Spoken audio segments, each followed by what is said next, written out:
সুপ্রিয় দর্শক আসসালামু আলাইকুম। আজকে একটা ইউনিক রেসিপি নিয়ে চলে এসেছি। আশা করি আপনাদের সকলেরই ভালো লাগবে। গরুর কোয়াব কীভাবে রান্না করবেন সে রেসিপিটি আপনাদের মাঝে শেয়ার করব। কোয়াব রান্না করার জন্য এখানে যা যা মশলা লাগে সব মশলা আমি রেডি করে নিয়েছি। আদা বাটা, রসুন বাটা, পেঁয়াজ বাটা, হলুদের গুঁড়া, মরিচের গুঁড়া, গরম মশলা, পরিমাণ মতো লবণ নিয়েছি।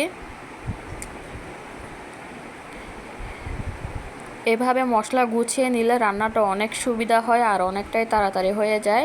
চুলায় একটা প্যান বসিয়েছি, প্যানটা ভালো করে গরম করে এখানে পরিমাণ মতো তেল দিয়েছি। এবার দিয়ে দিয়েছি 1 কাপ পরিমাণ পেঁয়াজ কুচি। পেঁয়াজটা যখন হালকা একটু নরম হয়ে আসবে এর মধ্যে দিয়ে দিচ্ছি পেঁয়াজ বাটা 1 টেবিল চামচ, হাফ চা চামচ রসুন বাটা, হাফ চা চামচ আদা বাটা। মশলাগুলো ভালো করে কষিয়ে নিতে হবে, এমনভাবে কষাতে হবে মশলার কাঁচা ফ্লেভারটা যেন চলে যায়।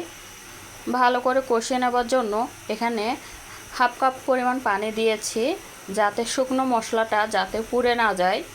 এবার দিয়ে দিয়েছি 1 টেবিল চামচ পরিমাণ হলুদের গুঁড়া, 2 টেবিল চামচ পরিমাণ মরিচের গুঁড়া, 1 টেবিল চামচ পরিমাণ গরম মশলা গুঁড়া দিয়ে মশলাটাকে খুব ভালো করে কষিয়ে নিতে হবে।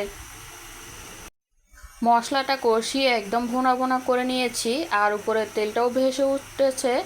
এবার গরম মশলা দিয়ে দিয়েছি। এখন দিয়ে দিতে হবে সেই গরুর শুটকিগুলো এবং গরুর কোয়াব। অনেকে অনেক নামে পরিচিত, অনেকে কোয়াব বলে থাকে, অনেকে শুটকি বলে থাকে।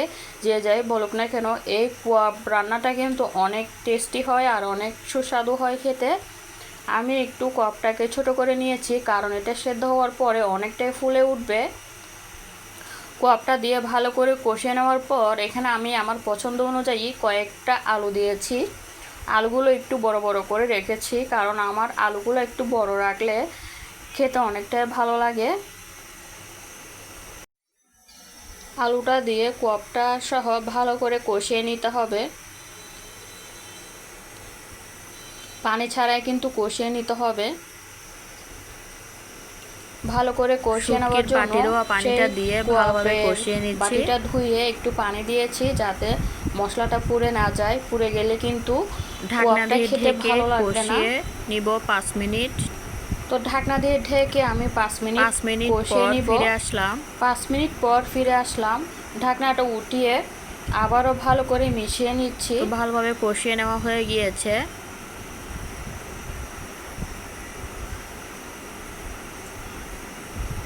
তো ভালো করে মিশিয়ে নেওয়া হয়ে গিয়েছে। এবার পরিমাণ মতো পানি দিয়ে দিচ্ছি। এই পানিতে কিন্তু আলু আর কোয়াবটা কিন্তু সেদ্ধ হবে। সেদ্ধ হওয়ার পরে ঝোলটা আরও একটু টেনে আসবে।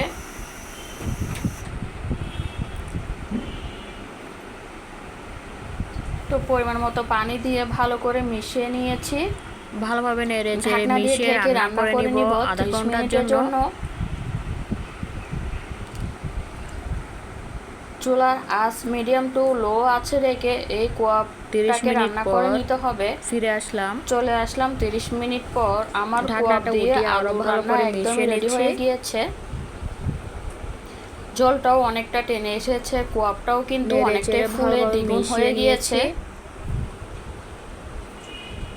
গরু শুটকি রান্না এবার একটা সার্ভিং ডিশে নামিয়ে নিব। এবার একটা সার্ভিং ডিশে নিয়ে নিচ্ছি। কালারটা কিন্তু অনেক সুন্দর হয়েছে, খেতেও কিন্তু অনেক সুন্দর হয়েছে, সুস্বাদু হয়েছিল। খেতেও কিন্তু অনেক ভালো হয়েছে বন্ধুরা। বাসায় এভাবে করে আপনারা একবার হলো ট্রাই করবেন গরু শুটকি দিয়ে আলু ঝোল রেসিপি বানানোর পর আমাকে কমেন্ট করে জানাতে যদি ভালো ভুলো না লাগে থাকে কিন্তু প্লিজ চ্যানেলটি সাবস্ক্রাইব করে পাশে থাকবেন। পাশে থাকা বেল আইকনটি প্রেস করে রাখবেন। রেসিপিটি যদি ভালো লেগে থাকে প্লিজ চ্যানেলটি সাবস্ক্রাইব করে সবার আগে পাওয়ার জন্য লাইক কমেন্ট শেয়ার করবেন। পাশে থাকা বেল আইকনটি প্রেস করে রাখবেন। একবার হলেও কমেন্ট করে আমাকে জানাবেন রেসিপিটি আপনাদের কেমন লাগলো। পাওয়ার জন্য আসসালামু আলাইকুম। আল্লাহ হাফেজ সবাইকে।